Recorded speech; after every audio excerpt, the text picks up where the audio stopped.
우리는 지난 주간에 그리스도인의 언어 생활이란 제목으로 말씀의 은혜를 나눴습니다.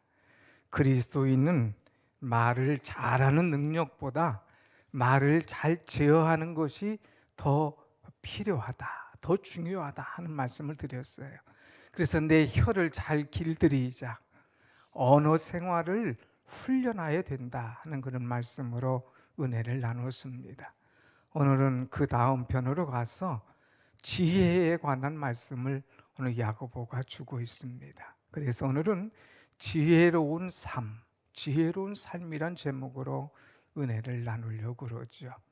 많은 사람들은 지혜 그러면 머릿속에 담겨 있는 것으로 생각하는데, 지혜는 머리에 담겨 있는 것이 아니라 삶으로 증명되어야 된다고 하는 것입니다. 삶 속에서 우리의 모든 지혜가 나타내야 그것이 정말 지혜로운 자고 또 지혜로운 자임을 많은 사람 앞에 증명할 수가 있다고 하는 것이죠. 오늘 여러분, 우리는 이 변화를 통하여서 정말 내가 얼마만큼 지혜로운 자인가 하는 것을 세상의 사람들에게 보여줘야 됩니다. 오늘 13절 말씀을 한번 다 같이 다시 한번 보겠습니다. 13절, 너희 중에 지혜와 총명이 있는 자가 누구냐? 그는 선행으로 말미암아 지혜의 온유함으로 그 행함을 보일지니라. 아멘. 사람들이 나는 지혜로운 사람입니다, 나는 총명한 사람입니다, 이렇게 이야기를 하죠. 그런데 너희 중에 지혜롭다고 하고 총명이 있다고 하는 자가 있느냐? 그는 선행으로 그것들을 보일지어다 그랬어요. 그래서 온유함으로, 선행함으로 그 행함을 보여라 하는 말씀입니다. 여러분, 나무라고 하는 것, 이제 모든 것들은 열매를 보면 알 수가 있죠. 농사하시는 분들이 열심히 농사를 졌습니다. 그러면 가을에 열매를 거두지 않습니까? 지혜도 마찬가지예요. 그냥 지혜 풍성한 것 같지만 그것이 아름다운 열매로 드러나게 된다고 하는 것입니다. 그 선행으로 아름다운 지혜가 드러나야지, 그렇지 않으면 소용이 없다고 하는 것이죠.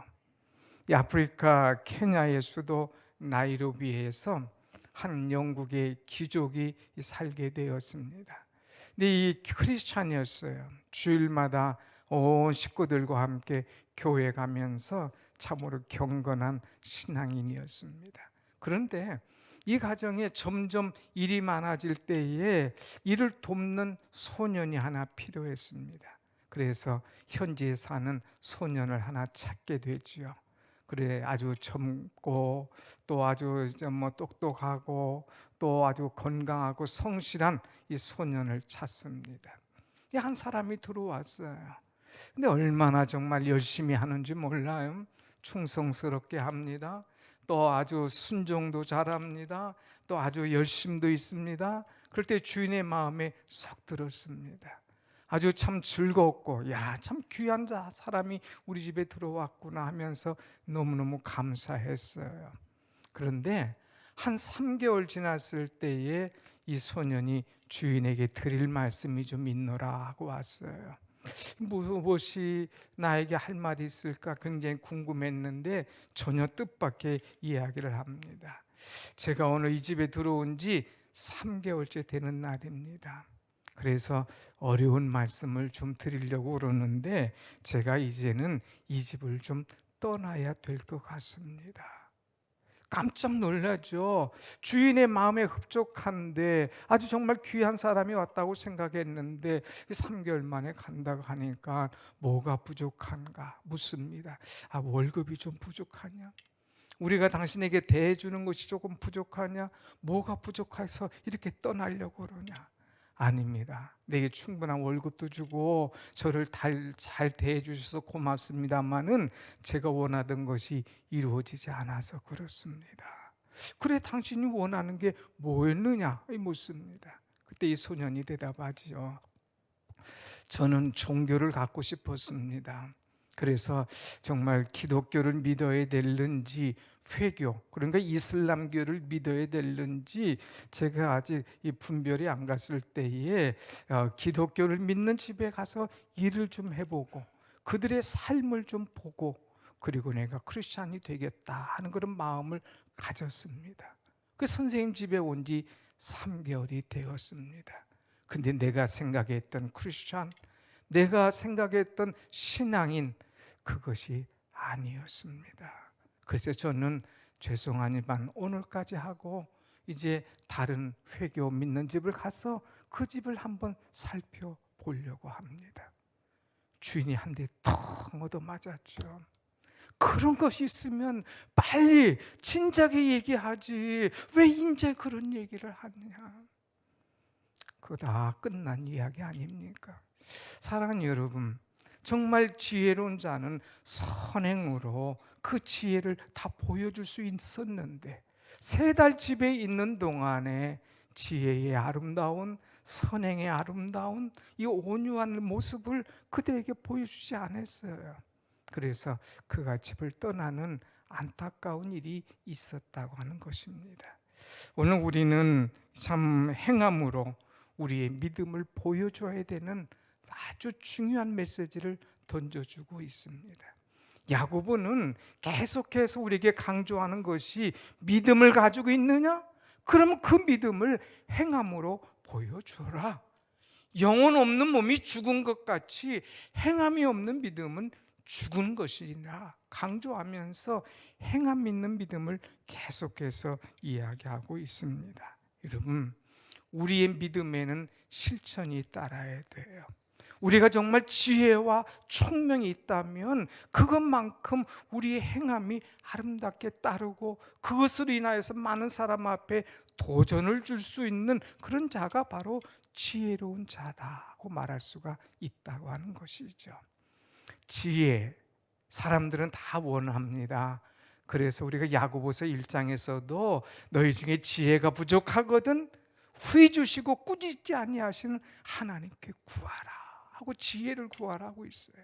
그런데 여러분, 우리가 말하는 지혜는 그냥 다 좋은 것으로 생각하지만 오늘 본문에 보면 지혜가 2가지로 나누어지고 있습니다. 하나는 세상이 주는 지혜가 있고 또 하나는 하나님께서 위로부터 주시는 지혜가 있다고 하는 거예요. 우리 성도들은 나는 그래도 지금까지 지식과 지혜를 가지고 살았는데 그렇다면 나의 지혜도 2가지로 나누어지느냐? 나누어진다는 거예요. 한번 말씀을 잘 들어보세요. 내 지혜가 세상적인 이제 땅에 의해서 주는 지혜냐, 아니면 하늘로부터 오는 하나님께서 주시는 지혜로운 그런 자냐, 내 지혜를 한번 살펴보자 하는 것입니다. 첫 번째, 땅에서 난 지혜는 어떤 지혜냐? 오늘 14절 말씀을 한번 같이 보겠습니다. 14절 시작. 그러나 너희 마음속에 독한 시기와 다툼이 있으면 자랑하지 말라. 진리를 거스려 거짓말하지 말라 그랬어요. 너희 마음속에 독한 시기와 다툼이 있으면 자랑하지 마라. 사람들은 자꾸 자기를 자랑하죠. 자기를 주장합니다. 그러나 자기의 자랑과 주장 속에는 가만히 보면 시기와 다툼이 들어있다는 거예요. 진리를 거스려서 자꾸 거짓말하게 되는 일이 있다고 하는 것이죠. 이러한 지혜는 어떤 지혜냐? 15절 말씀 한번 또 보겠습니다. 15절 시작. 이러한 지혜는 위로부터 내려오는 것이 아니요 땅 위의 것이요 정욕의 것이요 귀신의 것이니. 엄청난 얘기를 하고 있네요. 이러한 지혜, 시기와 다툼의 지혜, 이런 지혜는 하늘 위에서 내려온 것이 아니라 이 땅에서 있는 것이다. 이것은 정욕적이고 이것은 귀신의 것이다. 아주 심한 얘기를 하고 있죠. 야, 나 참 지혜롭다고 생각했는데 땅의 것, 정욕적, 귀신의 것, 그럼 내가 뭐가 되는 거야? 여러분, 우리가 시기와 다툼, 이 밑바탕에는 뭐가 있느냐? 이런 땅에서 나오는 갖은 문제들이 우리에게 있기 때문에 이것을 얻기 위해서 싸우다가 비교하다가 시기와 다툼 속에 빠져들어간다고 하는 거예요. 왜 시기합니까? 자존감이 낮을 때에. 왜 질투합니까? 자꾸 사람들과 비교할 때에, 그것이 나를 만족시키지 못할 때에 질투하게 되고 또 시기하게 되면서 이제 불만이 생겨지니까, 이런 시기와 질투, 불만, 이런 모든 것은 세상이 주는 것이고 이런 모든 것은 사단이 주는 것이다, 이렇게 표현하고 있습니다. 여러분, 시기와 질투, 이것이 얼마나 위험한 줄 아십니까? 그래서 이 잠언 14장 30절의 말씀에 이런 말씀을 했어요. 잠언 14장 30절 같이 봅니다. 평온한 마음은 육신의 생명이나 시기는 뼈를 썩게 하느니라. 시기는 뼈를 썩게 한다는 거예요. 여러분, 언제 여러분 속에 한번 시기가 들어온 적이 있습니까? 시기가 들어오면 그때부터 내 속에 평강이 사라지는 거예요. 불안이 오는 거예요. 걱정이 오는 거예요. 또 경쟁심에서 염려가 오는 거예요. 그러니까 평강이 사라지고 내 속에 이 시기 때문에 불안과 내 속에 가진 고통이 자리 잡게 된다고 하는 거예요. 겉으로는 시기가 안 하는 것처럼 표정 관리를 잘할 줄 몰라도 속에 이미 시기로 가득하게 되면 내 속에 선과 악이 싸우게다가 악에게 내가 지게 되면 그때부터는 내가 스스로 주장하지 못해요. 나를 주장하지 못해요. 나를 이기지 못해요. 늘 사단에게, 이 악에게 쫓겨서 그것들에게 끌려다니는 그런 모습을 우리는 볼 수가 있습니다. 그래서 이제 이 시기라고 하는 것, 이 질투라는 것이 한번 빠져들면 우리가 헤어나오기가 어려운 거예요. 아주 오래전에 아마데우스라고 하는 그런 영화가 있습니다. 모차르트를 중심으로 해서 이렇게 쓴 그런 그 작품인데 여러분 아마 기억하실 거예요. 그런데 이 모차르트를 중심으로 한 이야기지만 거기에는 살리에리라고 하는 그런 한 궁중 음악가의 이야기가 나옵니다. 이 살리에리, 이 사람은 특별한 재능을 가진 사람이에요. 궁중 음악가의 실력 있는 사람입니다. 누구나가 탑으로 인정하는 그 사람이었어요. 그런데 이 궁중 음악가 속에 한 사람이 영입하게 됩니다. 그 사람이 누구냐? 모차르트라는 거예요. 근데 이 모차르트는 별 볼 일 없었어요. 키도 작고 가난하고, 그 다음에 찰스 브루크라고 하는 아주 시골의 작은 마을에 살던 사람이었거든요. 근데 그가 들어오면서부터 이제 분위기가 달라집니다. 음색이 달라져요. 아주 뛰어난 음악적 재능을 가지고 있는 것을 이 사람이 발견했습니다. 그런데 야, 너 참 잘한다, 야, 너 뛰어나구나, 이렇게 격려하고 박수 쳐주고 응원해줘야 되는데 언제부턴가 그 마음속에 시기의 마음이 들어오기 시작한 거예요. 그래서 그가 쓴 이야기를 보면 그런 얘기 있습니다. 하나님, 왜 저렇게 모차르트 같은 저런 망나니에게는 천재적인 재능을 부어주셨습니까? 그런데 하나님, 어찌하여 나 같은 사람에게는 저런 천재적인 재능을 볼 수 있는 눈만 보여주셨습니까? 모차르트에게는 천재적인 재능을 주고 나에게는 그 재능을 볼 수 있는 눈밖에 왜 주지 않았느냐 이거예요. 왜 하나님 공평하지 않느냐 이거예요. 그러면서 시기하기 시작합니다. 그러면서 어찌하든지 모차르트를 끌어내리려고 별의별 방법을 다 쓰다가 교묘하게 그를 죽임으로 몰아가게 되지요. 그러면서 자기도 비참한 이 최후를 살았던 이 살리에리의 이야기가 바로 아마데우스 아니었습니까? 사랑하는 여러분, 평생 아름다운 예술을 추구했던 사람도 이 시기심이 한번 발동하니까, 그 시기심이 한번 걸려드니까 그 시기심에서 헤어나지 못하더라고 하는 거예요. 오늘 여러분 그렇지 않습니까? 나는 시기 같은 거 전혀 없다, 난 질투 같은 거 전혀 없다 생각되는 사람이 있습니까? 어느 날 내가 그 사람을 볼 때 내 마음이 평강이 사라져. 나보다 뭐 잘하는 것 같아, 나보다 더 늦게 왔는데 더 열심히 하는 것 같아. 그러면 나도 모르게 시기심이 생겨지고 언어가 불편해지고 내 행동이 좀 불편해진다면 그게 바로 시기심인 거예요. 오늘 우리는 내 삶 속에 우리 가정에서나 이웃에게서나 사회나 교회 생활 속에서 이런 시기심이 일어나지 않도록 우리는 늘 조심해야 됩니다. 성경에도 이 시기심 때문에 가정이 무너지고 나라가 무너지는 것을 우리는 보게 되죠. 요셉이라는 사람 얼마나 아버지의 말씀도 잘 알고 잘 듣고 뛰어나고 총애를 받았습니까? 그럴 때 형제들이 막 그를 시기했어요. 그래서 팔아버렸습니다. 그래서 나가서 그냥 종살이하도록 만든 거예요. 또 사울이라는 사람은 이 다윗이 골리앗을 넘겨뜨렸을 때에 사람들이 막 노래합니다. 사울은 천천히인데 다윗은 만만이로다 하고 박수치며 노래할 때에 그것이 듣기 싫었습니다. 시기심이 막 발동한 거예요. 그래서 그를 죽이려고 그렇게 쫓아다니는 그런 안타까운 모습을 우리는 볼 수가 있지 않습니까? 여러분, 이 시기, 이 질투 참 무서운 겁니다. 사단은 우리에게 시기와 질투의 마음을 자꾸 부어준다고 하는 거예요. 그래서 우리가 하나님 앞에 은혜 생활하지 못하도록 신앙의 성장함을 다 깨트리는 그런 마음을 가져다 주는 것이 바로 사단의 장난이라고 하는 겁니다. 두 번째, 사단은 세상적으로 이제 우리에게 주는 것이 있는데 그것이 뭐냐? 시기뿐만 아니라 다툼이라고 하는 거예요. 다툼. 오늘 16절의 말씀을 한번 같이 보겠습니다. 16절 시작. 시기와 다툼이 있는 곳에는 혼란과 모든 악한 일이 있음이라 그랬어요. 다툼, 이 혼란, 시기와 다툼이 있는 곳에는 혼란과 모든 악한 일이 있다 그랬어요. 이것은 뭡니까?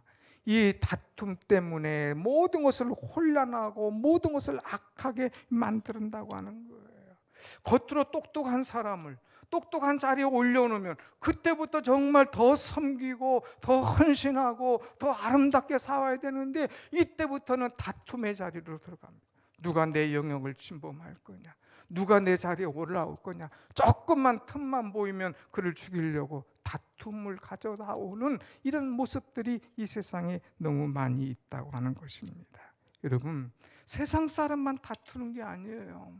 주님의 제자들도 다퉜습니다. 서로 이제 내가 오른쪽이냐 왼쪽이냐 다투는 거예요. 예수님의 어머니도 제자들의 어머니도 예수님께 나가서 내 아들을 당신의 오른쪽 왼쪽에 좀 세워달라고 막 부탁할 정도로 이 다툼에 경쟁에 앞서가는 그런 사람들을 보게 됩니다.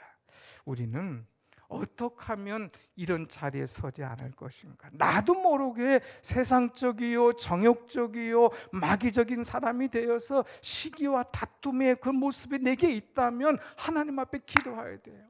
하나님, 나를 바꾸어 주시옵소서. 나도 모르는 사이 시기와 다툼이 나를 붙잡고 있고 내가 이것 때문에 꼼짝 못하고 있습니다. 성령이여, 나를 새롭게 하여 주시옵소서 하고 기도할 때에 내가 새로워지고 내가 주님 앞에서 거룩한 자로 서게 될 줄로 믿습니다. 아멘. 그래서 심지어 다윗은 주여 나를 새롭게 창조하여 주옵시고 정직한 영으로 나를 새롭게 하여 주옵소서 하고 기도하는 거예요. 새롭게 창조해달라는 거예요. 내가 나를 바꿀 수가 없습니다. 나를 새롭게 창조하여 주옵소서. 오늘 우리는 하나님 앞에 기도해야 돼요. 새롭게 만들어 달라고, 성령으로 나를 거듭나게 해달라고. 그래서 시기와 질투의 사람이 아닌 하늘의 사람으로 멋진 그런 지혜로운 자의 삶을 살아가는 여러분과 제가 되기를 원합니다. 아멘. 그러면 이 하늘의 지혜는 어떤 것인가? 하늘의 지혜는 도대체 무엇이기에 이렇게 세상적인 것과 구분할 수가 있는가 하는 거예요. 오늘 하늘의 지혜를 8가지로 이야기하고 있습니다. 한번 다 같이 볼까요? 17절 말씀 읽어봅니다. 17절 시작. 오직 위로부터 난 지혜는 첫째 성결하고 다음에 화평하고 관용하고 양순하며 긍휼과 선한 열매가 가득하고 편견과 거짓이 없나니 그랬어요. 위로부터 난 지혜, 하늘에서 주신 지혜는 8가지의 특징이 있다 이거예요. 그것이 어떤 건가? 오늘 8가지인데 오늘 여러분이 몇 가지는 가지고 있는가 한번 손꼽아 보세요. 설교 들으면서 나에게는 몇 가지 있는가? 첫째는 성결하고 그랬어요. 우리 교회가 성결교회 아닙니까? 성결교회. 첫째는 성결하고 그랬어요. 성결이라는 것은 거룩하다, 하기오스, 구별되다 하는 그런 말이에요. 하나님께서 우리를 거룩한 사람으로 구별해서 성결한 신앙으로의 삶을 살기를 원하신다고 하는 것이죠. 거룩하고 깨끗한 삶, 이것이 바로 성결한 자입니다. 두 번째는 어떤 것이냐? 화평하고 그랬어요. 세상이 주는, 사단이 주는 지혜는 시기와 다툼이잖아요. 그런데 위로부터 주시는 지혜는 시기와 다툼과 전혀 다른 화평이라고 하는 거예요. 화평. 어떤 사람이 가는 곳에는 트러블 메이커, 자꾸 다툼, 싸움이 일어나는데 위에서부터 주시는 지혜는 가는 곳마다 다툼, 평화, 다툼, 싸움이 아니라 그것을 평화로 만드는 곳이다 이거예요. 피스메이커. 그 성프란시스가 이 기도하잖아요. 주여 나를 무엇의 도구로? 평화의 도구로 써주소서. 평화, 평화. 우리 주님이 그렇게 간절히 원하셨던 것 중에 하나가 뭐냐?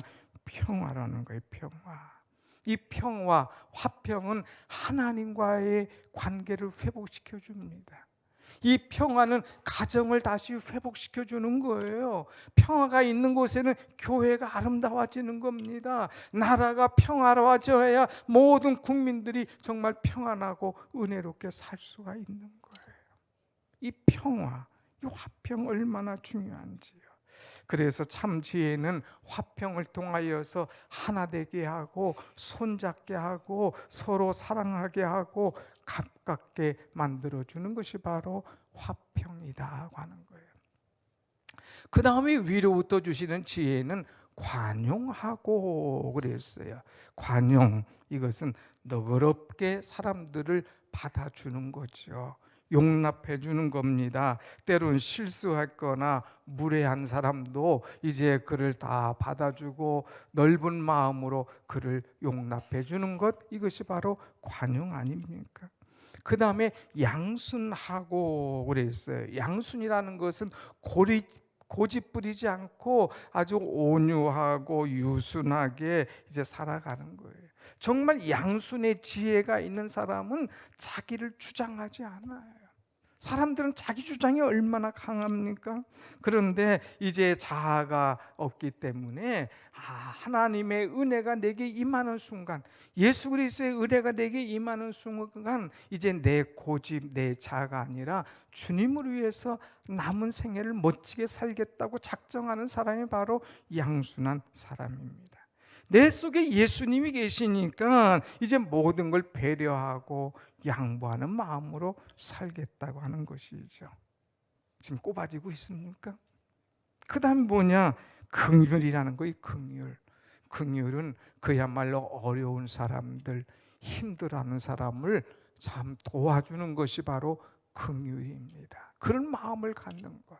그리고 나가서는 선한 열매가 가득하고, 불쌍히 여기는 마음만 갖는 것이 아니라 실제로 나가서 행동하면서 그것을 실천하는 사람.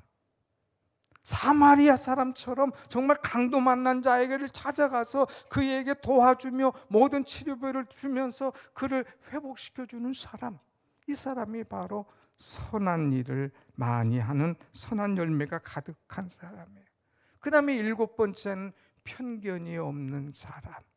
늘 좌로나 우로나 치우치지 않고 늘 주님 중심으로 살아가면서 흔들림이 없는 사람.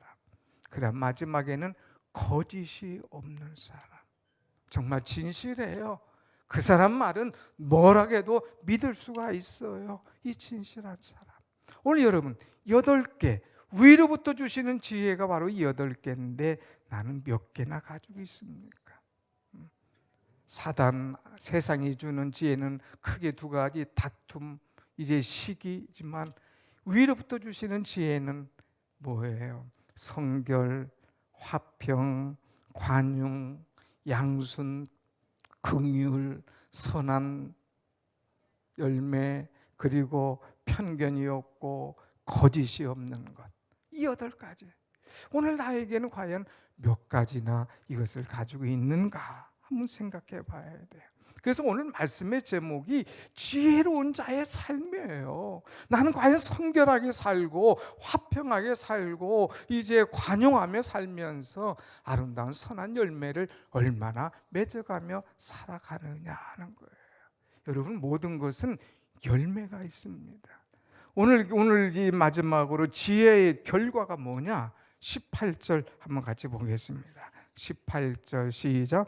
화평하게 하는 자들은 화평으로 심어 의의 열매를 거두느니라. 아멘. 우리가 좀 눈여겨볼 단어가 있어요. 화평.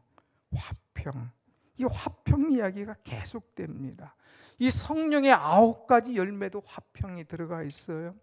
예수님의 산상수훈에도 화평케 하는 자는 복이 있나니 하면서 화평이 들어갔어요.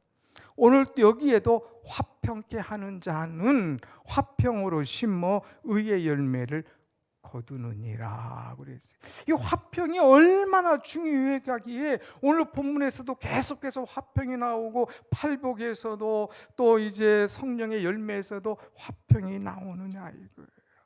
화평. 하나님으로부터 벗어난 인간은 화평할 수가 없습니다. 하나님과 깨진 사람은 이 화평을 이룰 수가 없는 거예요.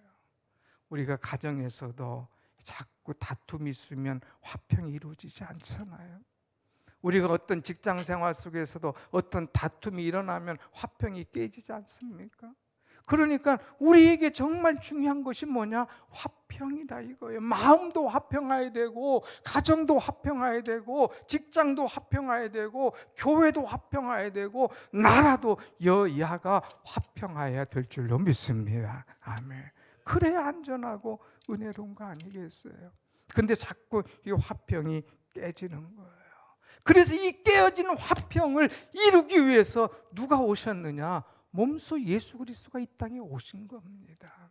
하나님께서 예수 그리스도를 보내신 거예요. 도저히 인간으로 봐서는 이 화평을 이룰 수가 없는 거예요. 화평을 만들 수가 없는 거예요. 그러니까 하나님과 우리가 화평하게 만들도록 예수님이 오신 거예요. 인간이 화평할 수 있도록 예수님이 오신 거예요.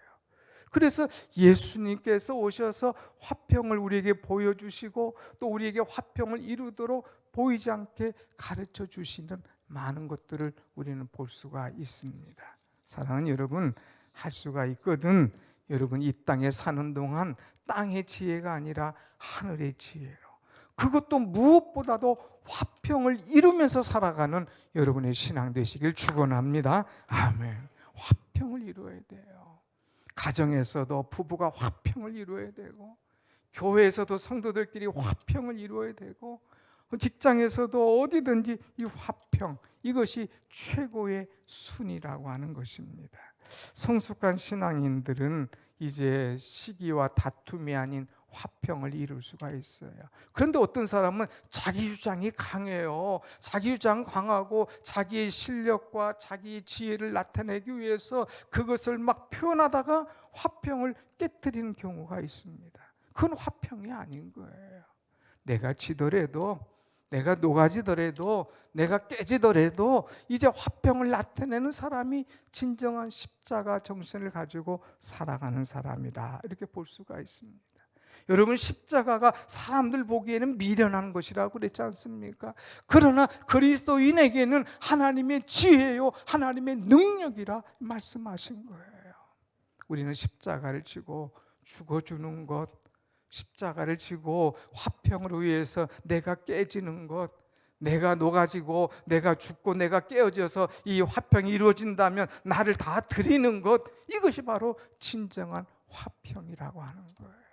그래서 야고보는 무엇보다도 중요한 것이 화평입니다. 여러분들이 몸소 화평을 이루어야 됩니다. 이 화평은 하늘에서 주시는 지혜입니다. 크리스천이라면 말로 하지 말고 있는 곳에서 화평을 나타내십시오 하면서 아주 강조하는 것이 바로 오늘 본문의 말씀입니다. 오늘 사랑하는 여러분, 여러분 있는 곳이 화평합니까? 여러분 심령이 막 선과 악에 싸워가지고 맨날 악 때문에 져가지고 그냥 늘 지치고 나는 요망이 요 꼴밖에 안 되는 인간인가 하고 스스로 자책합니까? 이기세요. 선으로 이겨야 됩니다. 여러분은 어디 가든지 자꾸 화평하여서 내가 십자가 정신으로 깨지고 녹아져서 정말 화평의 모습을 나타내야 그것이 바로 온전한 그리스도인이라고 하는 것입니다. 말만 잘하는 것, 똑똑하고 목소리 크고 그런데 화평이 없어, 자신이 녹아지지 않아, 그건 사람들에게 손가락질 받는 거예요. 화평으로 해서 소리를 지르는 것 같지만 그것은 화평이 하나도 이루어지지 않는다고 하는 것입니다. 의를 주장하다가 오히려 화평이 깨진다고 하는 것이죠. 오늘 우리는 화평으로 심어서 의의 열매를 거둘 수 있는 화평케 하는 여러분의 신앙이 되셔서 날마다 지혜롭게 살아가는 그런 삶이 여러분 가운데 항상 이루어지기를 다시 한번 축원합니다. 아멘. 기도하겠습니다.